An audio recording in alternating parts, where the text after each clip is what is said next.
Salut tout le monde, j'espère que vous allez bien. Bienvenue dans cette nouvelle vidéo. Aujourd'hui, je vous retrouve pour la partie 2 de mes livres d'histoire. Et on va commencer sans plus attendre.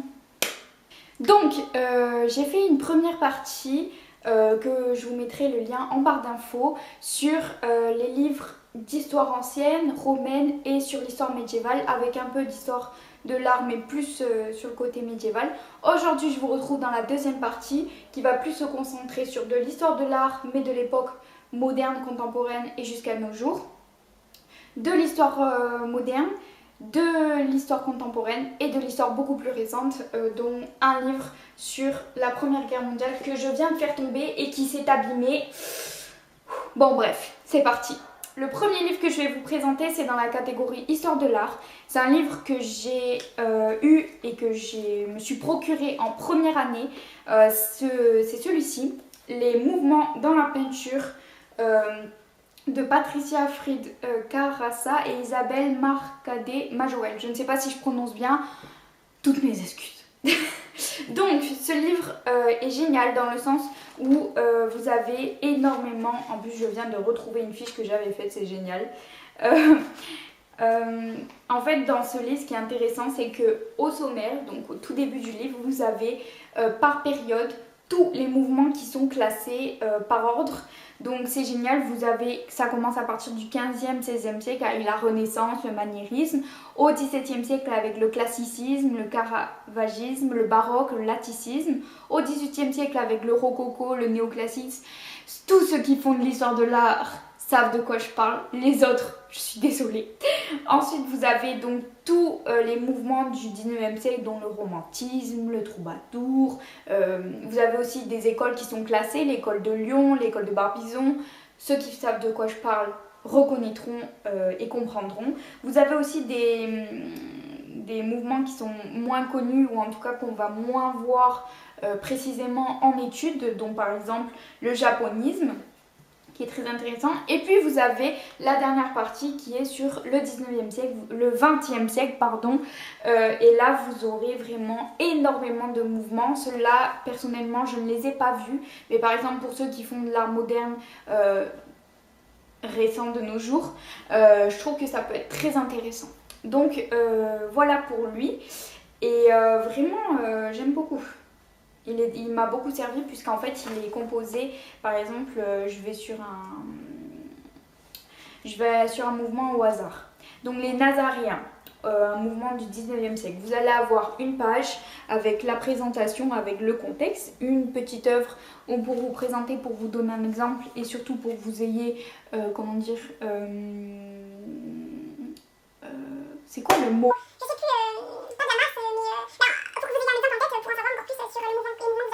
Ensuite, vous avez une partie avec les caractéristiques. Oh là là, je me suis planté le truc. Bref, ça va pas du tout. Et ensuite, une partie avec les artistes et une partie avec les principales œuvres à connaître importantes du mouvement. Donc, je trouve que c'est plutôt pas mal et surtout intéressant. C'est un peu comme un livre fiche du mouvement. Après, si vous voulez en savoir plus, je vous conseille d'aller vous renseigner sur internet ou d'acheter plus clairement un livre directement sur le sujet pour en savoir encore plus et détaillé sur le sujet. Donc là on va passer à l'époque moderne, donc j'en ai quand même pas mal. On va commencer avec un ouvrage général qui est celui-ci, L'Europe et le monde entre le 16e et le 18e siècle de François Lebrun. Cet ouvrage est vraiment bien, il est constitué en fait de plusieurs chapitres avec des parties et des sous-parties et des thèmes en fait, donc c'est assez intéressant.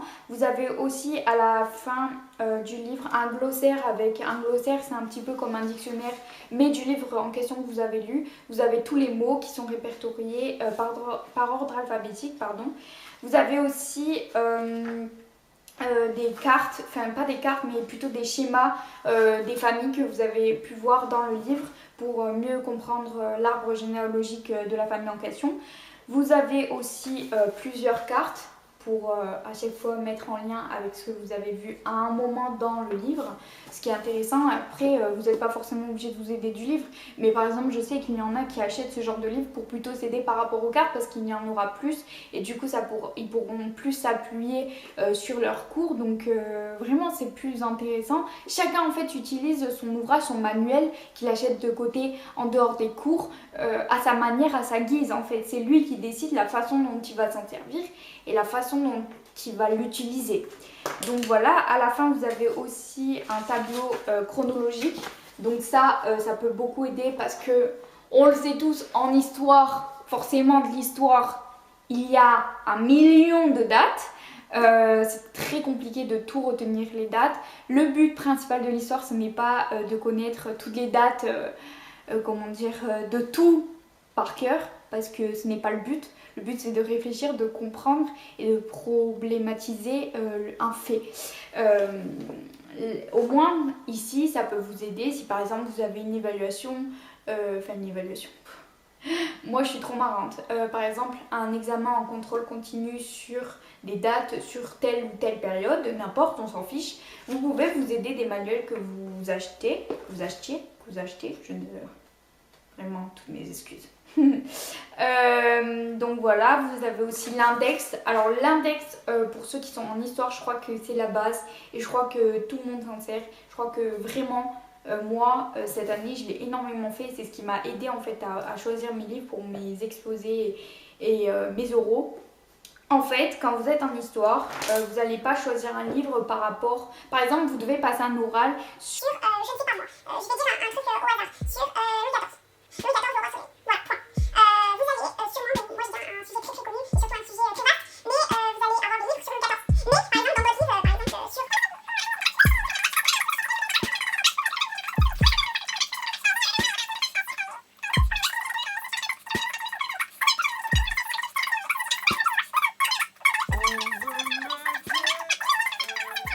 Donc ça c'est un ouvrage général, donc voilà. Si je parle comme ça sur chaque livre 3 heures, la vidéo va durer 40 000 ans. Là on va passer sur 2 livres qui sont vraiment sur des thèmes plus spécifiques, dont un. Là c'est un ouvrage général mais sur une période en question, sur un siècle en question. Le livre précédent que je vous ai montré, c'est un livre qui regroupe toute l'époque moderne. Ce livre-là regroupe toute l'histoire du XVIIIe siècle en gros en fait, et de l'Europe, pas de la France. Donc là, celui-ci c'est l'Europe du XVIIIe siècle de Pierre de Yon et c'est la 2e édition. Donc voilà, il se présente comme ceci. Celui-ci, il est exactement pareil que l'autre. On a une table des matières avec une introduction. Chaque chapitre a 4 grands points qui sont classés par A, B, C, D. Avec un grand titre comme un petit peu le nom du chapitre que vous allez voir pour un petit peu, pas résumer, mais une phrase d'accroche. Et à la fin, vous avez pareil un glossaire, des éléments de chronologie et des éléments de bibliographie. Ça peut vous aider puisque les éléments de bibliographie dans les livres que je prends, moi personnellement, je ne m'en sers pas. Mais je sais que par exemple, j'ai des camarades, enfin j'ai des amis, je dis camarades, mais j'ai des amis qui font ça en fait, qui se servent de la bibliographie. À la fin, ils vont regarder s'il y a un sujet qui les a plus intéressés que d'autres. Ils vont aller chercher la source dans laquelle en fait ils veulent en savoir plus. Donc voilà pour celui-ci. Ensuite, je vais vous présenter celui-ci. Donc alors lui c'est vraiment un ouvrage spécialisé qui est énorme pour un ouvrage spécialisé. En même temps, vu le thème, et encore j'en suis sûre qu'il y a des choses qui sont beaucoup plus détaillées puisque par exemple, bon je vais vous expliquer. Donc c'est la Révolution française donc de 1787 à 1804 de Michel Biard et Pascal Dupuis de l'édition U. C'est vrai que de la collection U, je vous ai même pas présenté, mais en fait tous les livres que je vous présente pratiquement de l'époque moderne sont de la collection U. Ils sont très bien, comme je vous expliquais, ils sont classés par chapitre avec des sous-parties. Donc s'il y a juste un thème que vous voulez aller voir, vous pouvez déjà aller regarder dans le sommaire. Et ensuite il y a un énorme index, il y a une jolie chronologie, c'est bien fait les tableaux, c'est bien fait les cartes, vraiment, je les aime bien ceux-là de manuel, vraiment je les aime bien. Donc celui-ci je l'ai pris puisqu'en fait au premier semestre on a vu donc le 18e siècle. en entier et on a vu une grosse partie sur la Révolution française puisque c'est une partie conséquente dans l'histoire, tout le monde le sait. Mais en fait, quand je vous dis qu'il est encore assez vaste dans le sens où je me rappelle que j'étais à la FNAC et j'ai vu un livre entier, un pavé énorme sur rien que les 3 premiers jours avant, avant le jeu de pommes. Mais je sais même pas si ça se dit comme ça, le jeu de pommes. Attendez, là j'ai un bug parce que... Le serment du jeu de pommes, oh là là. Mais moi je suis vraiment à l'ouest. Donc voilà, c'est exactement pareil que les précédents. C'est juste que lui, c'est un ouvrage spécialisé. Et pareil, à la fin, vous avez des éléments bibliographiques. Vous avez des schémas qu'on appelle, que vous pouvez retrouver dans les annexes. Vous avez... une chronologie par mois, ce qui est énorme. En même temps, voilà, c'est pour. Donc voilà pour celui-ci. Je vais vous présenter un livre qui est sur un thème différent, mais qui pour moi rentre dans l'époque moderne et je vais vous expliquer pourquoi. Donc c'est celui-ci. Toujours de la collection U, l'Amérique ibérique des découvertes aux indépendances de Michel Bertrand, un très bon auteur qui est professeur d'histoire. Si ça vous intéresse, il est professeur d'histoire à l'université de Toulouse et il est directeur de la Casa de Velázquez à Madrid. Très intéressant. Donc, alors... pourquoi je dis que je le rentre dans l'époque moderne? Tout simplement pourquoi? Puisqu'en fait, les recherches elles ont commencé à partir du moment où on est arrivé en fait, on a découvert l'Amérique. Bien sûr, l'histoire de l'Amérique, elle commence bien avant l'arrivée des colons. On le sait tous, c'est prouvé, c'est logique, mais à l'époque, ils pensaient que l'histoire a commencé quand eux ils sont arrivés. Donc c'est assez intéressant. Pourquoi j'avais ce livre, c'est parce qu'au premier semestre j'avais une option spécialisée sur l'Amérique ibérique et du coup je voulais prendre un livre puisque en fait j'ai trouvé cette option très intéressante. C'est dommage qu'on ne voit pas assez l'histoire avant l'arrivée des colons et plus après et après l'organisation, l'administration, les colonies, blablabla. Vous connaissez la suite. Qu'est-ce que j'ai fait? Qu'est-ce que je viens de faire là avec ma bouche? Bref. Voilà, après encore une fois il est comme les autres.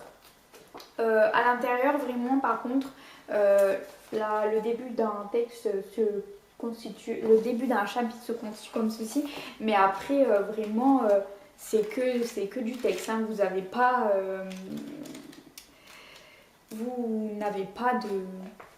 d'image ou quoi, non, c'est vraiment, en même temps il y a tellement de choses à dire que déjà je le trouve pas énorme pour tout ce qu'il y a à dire, mais au moins c'est intéressant, ça fait une bonne introduction et ça fait une bonne amorce au sujet. Et comme pour tous les autres livres et comme pour tout, si ça vous intéresse, vous allez dans les éléments bibliographiques et vous allez rechercher des thèmes plus spécifiés pour en savoir encore plus. Bon, je sais pas, en fait je suis désolée, mais la vidéo a coupé parce qu'en fait j'avais plus de batterie sur mon appareil.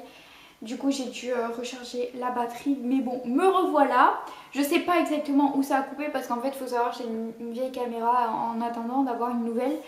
Et j'ai pas de retour écran, donc en fait là je vous parle. Bon, au moins c'est pratique parce que je vous regarde dans les yeux, enfin j'espère, pas comme le téléphone, mais je ne vois pas ma tête quoi. Donc je ne sais même pas si ça a filmé, je sais même pas si ça fait focus, on verra bien. J'espère que j'aurais pas mis tout ce temps à me préparer pour rien. Enfin bref, donc je crois que j'avais terminé avec l'époque contemporaine, donc on va passer au dernier livre sur la Première Guerre mondiale.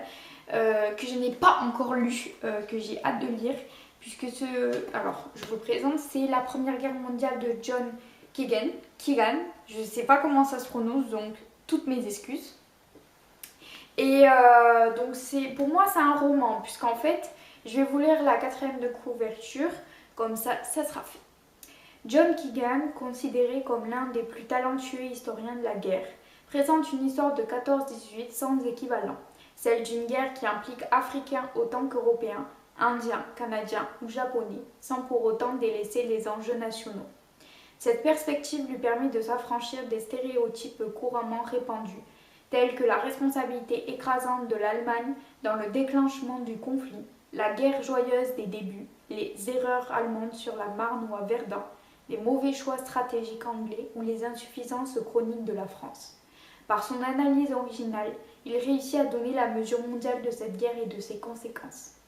Donc voilà, donc c'est un livre historique. C'est pas un roman, mais je pense qu'en fait, il raconte en fait, d'après lui, l'histoire de la Première Guerre mondiale. Je n'ai pas eu encore le temps de le lire, donc je ne peux pas vous en dire plus. Mais je voulais vous le présenter parce que, au cas où si ça en intéresse certains, donc il se présente comme ceci.